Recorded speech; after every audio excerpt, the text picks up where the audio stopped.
Hi, my name is Andy Petro. I want to talk to you today about an experience that I had a few days before graduation.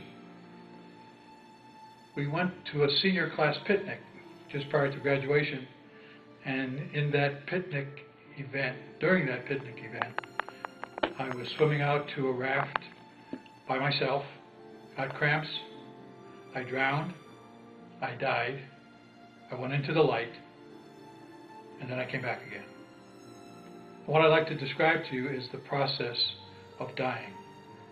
First of all, the drowning process was not a fun process. It was horrible, it was painful. I was stuck at the bottom of the lake. I had aches and pains in every cell of my body.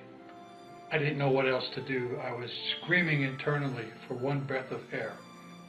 All I wanted was one breath of air, but I couldn't get it.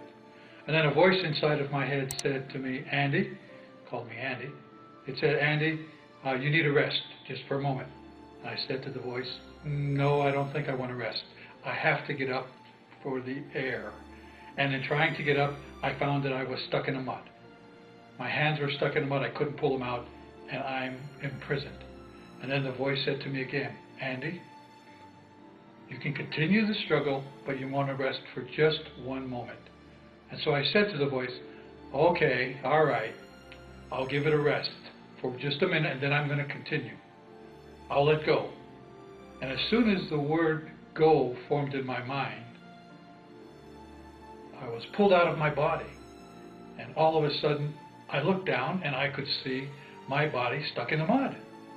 But I'm in a body. I can feel it.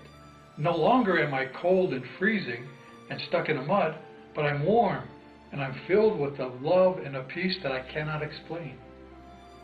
So in less than a microsecond, from freezing, cold, horrible pain, I was filled with love and peace and happiness and smiles. And as I looked opposite from my body, looked up into the tunnel, there I saw light. The light was so bright that it was brighter than 10,000 suns. And I immediately said, this should be burning my retinas. But it wasn't. It was a gentle but powerful light. It was pulling me. It was pulling me like a gentle magnet, closer and closer. And the closer I got, the more I was filled with an ecstasy, with a love, with an unconditional love of me as Andy. And as I got closer to the light, all of a sudden, I popped into a giant sphere. It was about the size of a basketball coliseum, and I was suspended in the middle of this sphere, and all around me, at all parts of the sphere, up, down, sideways, left, right, all over, were miniature motion pictures of my lives and what was going on. And I could see, I could touch, I could feel, I could sense every emotion that was taking place in all of those lifetimes. And when I would concentrate on one, I would immediately be there. I would be reliving what I had lived, and I would remember the reliving. And then I would think about another area, and then I'd pop into another movie. And I would do this for some period of time, but you have to understand that when you're in the eternal now, time doesn't make any sense. So it isn't time like yesterday, today, and tomorrow. It's happening all the time, all at once. And I was there for an extended period using earth terms. And then all of a sudden, I popped out of the sphere, and now I'm in front of the light.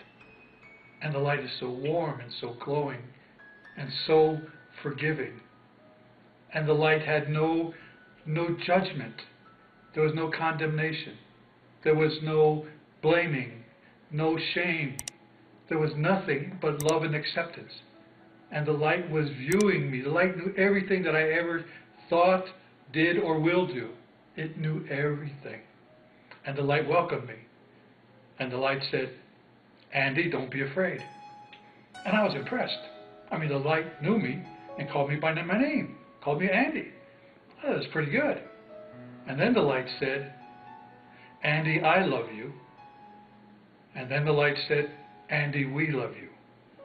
Now, when the light said, Andy, we love you, I looked in back of the light.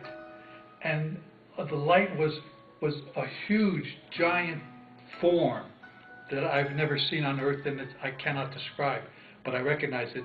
And I can see it right now in my mind's eye. And as the light said to me, Andy, we love you, in back of the light were billions and billions and billions of other lights. And all of them knew me. And they all said in a giant chorus, welcome home, Andy.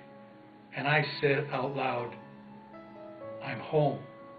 At last I'm home.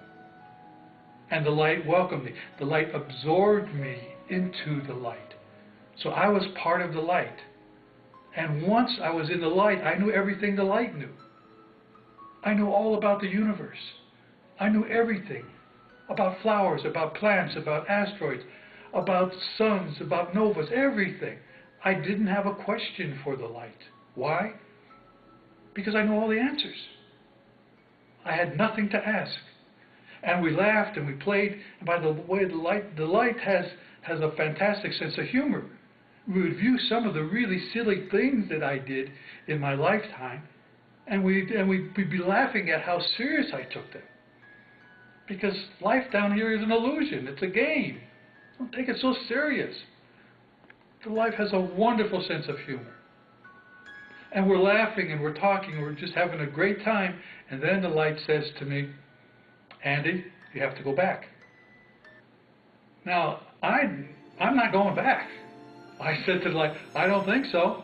I'm home.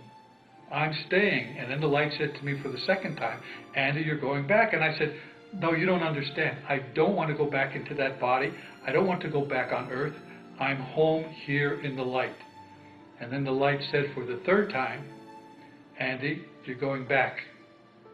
And as soon as I heard the K from the back, I was pushed back into my body, filled with pain and anxiety. And during all of that process, I was now on the beach, and my friends were pushing the water out of my lungs, and I was coughing the water out, and I was completely conscious. And I was crying.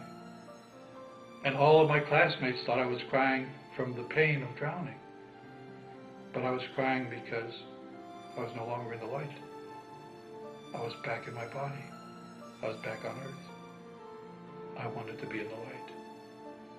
During this entire episode, from the moment I start sinking into the water and the mud, up until the moment I was coughing water out of my lungs on the beach, I never lost consciousness. I was aware of every microsecond of that time. Being in the light was being in unconditional love. Unconditional love means unconditional forgiveness. Unconditional forgiveness causes you to smile forever. That's the story, folks.